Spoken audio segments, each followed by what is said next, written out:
What's up guys, it's Roger and welcome back to the channel. And today I'm going to be teaching you how to use your Blink Hunter on Endless Veil Trials of Osiris. I'm pretty excited to bring this build to you guys. Of course this is the first time we have Endless Veil this season and I'm excited to see what we can do on this map. Now usually when I do this map I do a very heavy grenade spam build straight down mid, usually with Shinobu's Vow or Lucky Raspberry.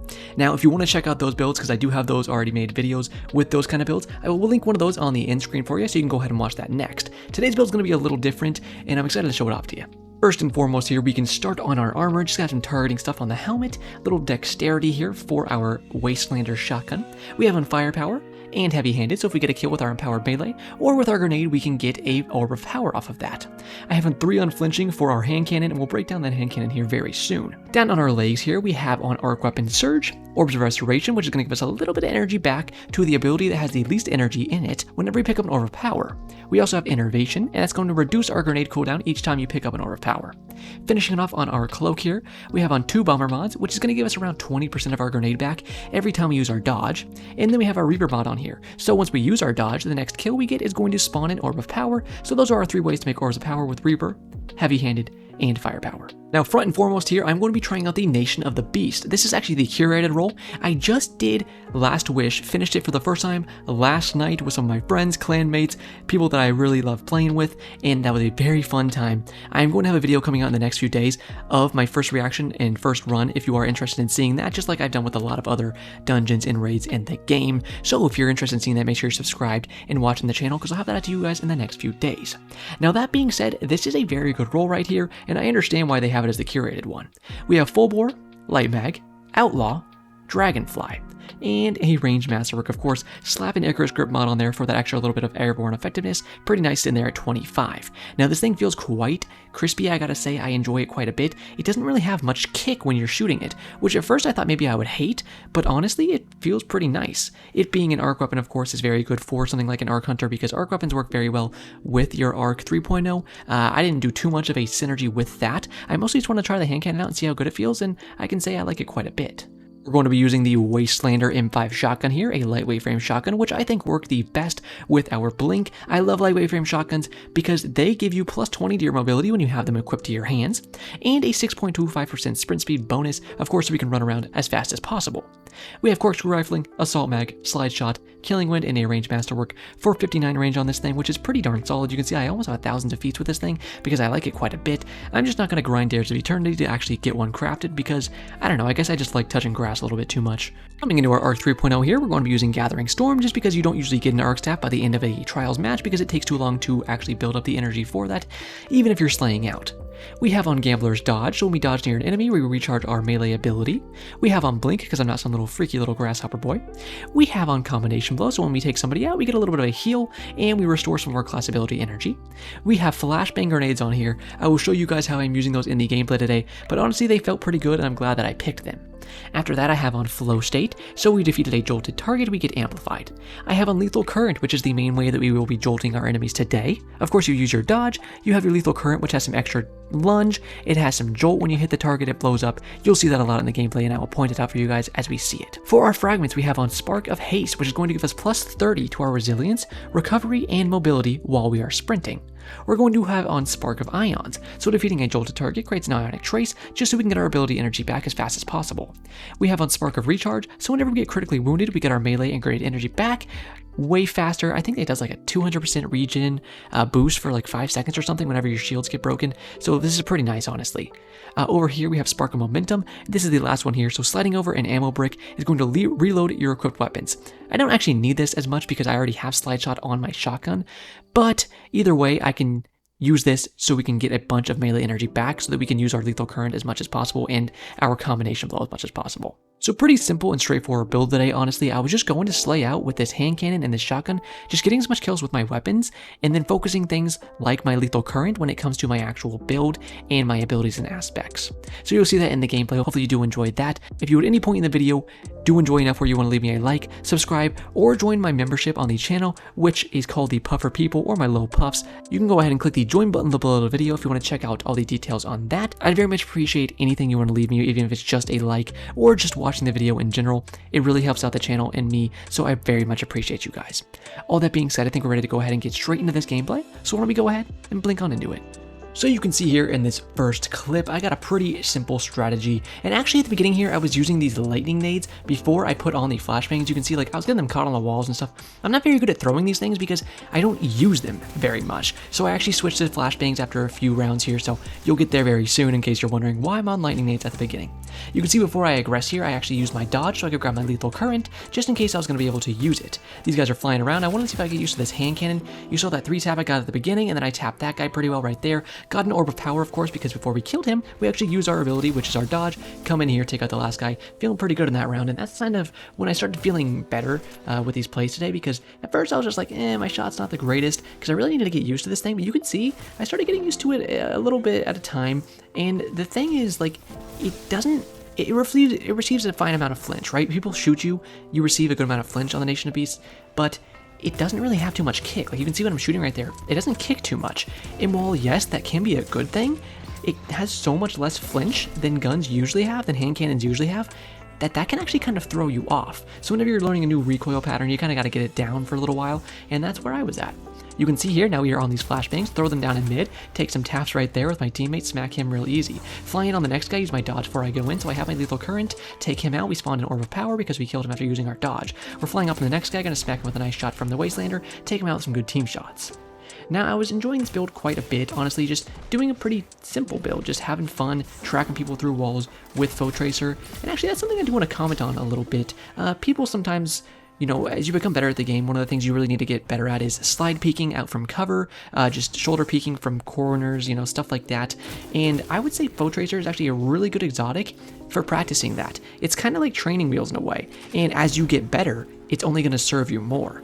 The reason it's so good for learning how to do those little corner peeks and whatnot is because you could try to get your Foe Tracers on somebody, right? Have them getting tracked through a wall, and then you'll know exactly where they are before you go do your slide peek from around a corner. That way you're going to know exactly where you're going to need to aim, so you don't have to have any guesswork in terms of where the enemy's going to be. So if you do want to get better at your actual slide peeks, you know, corner peeks, whatever it may be, and you just want to get better at it, this is a great exotic for doing that. But you can see even things like right here. I have that guy Foe Tracered. Obviously he didn't go behind many walls, but any wall he did go behind there, I saw exactly where he was. So I saw this little fish stick boy was just running straight at me, and I was like, okay, I'm gonna pop my mouth open, have a nice little snack when you get up to me. And that's why I like this exotic so much. I think it's pretty slept on. Now in terms of the actual build, I was having quite a bit of fun with it. You can see I started getting better with this hand cannon, some nice headshots here, even from pretty far away. I like the scope quite a bit. Little red dot sights like that are quite nice in my opinion, and I was just having a good time.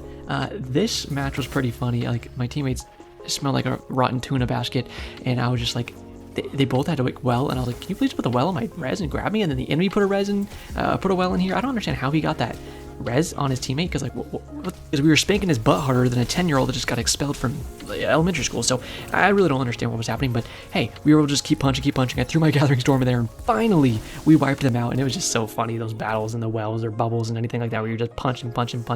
Everybody's just laying their abilities and shots out, and that stuff cracks me up. So you can see here, this kind of strategy is going to work best on the first round of a match. Once you keep going deeper into the match, most people are going to get wise to what you're doing, you know, throwing that nade straight down mid and then taking your shots to follow it up. People are going to start knowing that, right? So you're really going to use it most in that first round. You can keep using it throughout the match, but it's going to go down in effectiveness if you're facing pretty good players. I like the blinding nades a lot, honestly. See, I've done this strategy with arc bolts, I've done it with Shinobu's Vow and the like skip grenades.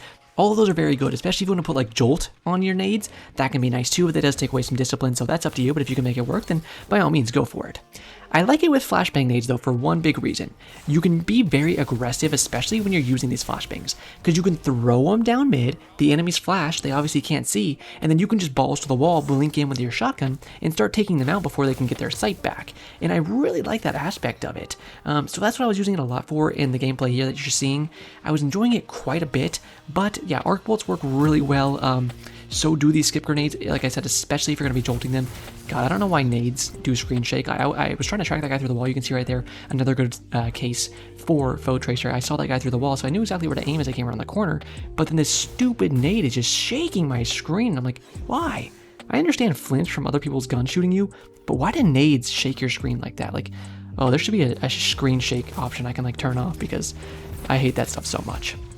Now you can see here I was getting railed pretty hard, and although I can maybe do that in my free time, I don't exactly want to do it in the middle of a trials match. I used my blink so I could get around these corners, go around these walls, and go through these lanes without actually showing my hitbox much.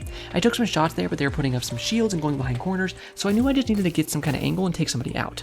Took that guy out really quickly. Since I killed him with a headshot, I was able to reload quickly with my outlaw procced. I flew in with my shotgun here. Good team shots is going to take out that last guy, and that was a pretty nice round, honestly. Coming into a 4-0 round here, you can see me throwing in the flashbang over to the left for one big reason. So usually I throw it more to the right because that's where people kind of default to when they come towards mid on the other side that we're looking at right now. The thing is, as the match goes on and they start to figure out your strategy, like I was saying earlier, they might start shifting and still want to play mid, but they'll peek from the right side of it, or the left side, excuse me, I got turned around while watching my gameplay there. They might peek from the other side, is what I'm trying to say. So what you can do is start throwing your nade on the other side and keep getting, that actual efficiency and usefulness out of it.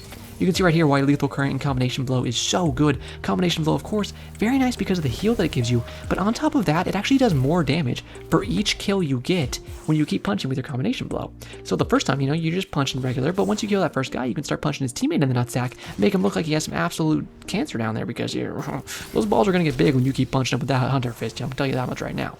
Come behind this guy, smack him. I saw on my radar before I blinked in there that there was a guy on my right and on my left. I knew I wanted to get the guy on the left because I could pinch him with my teammates. So right when I killed him, I made sure to use a dodge so I could grab my lethal current and try to freak out that last enemy. It worked pretty well because I was able to kill him with my punches, but when you go aggressive, make sure you're always checking your radar first. You need to know what kind of situations you're getting yourself into if you want to be able to have the best chance of actually surviving them and making them useful for yourself and your team.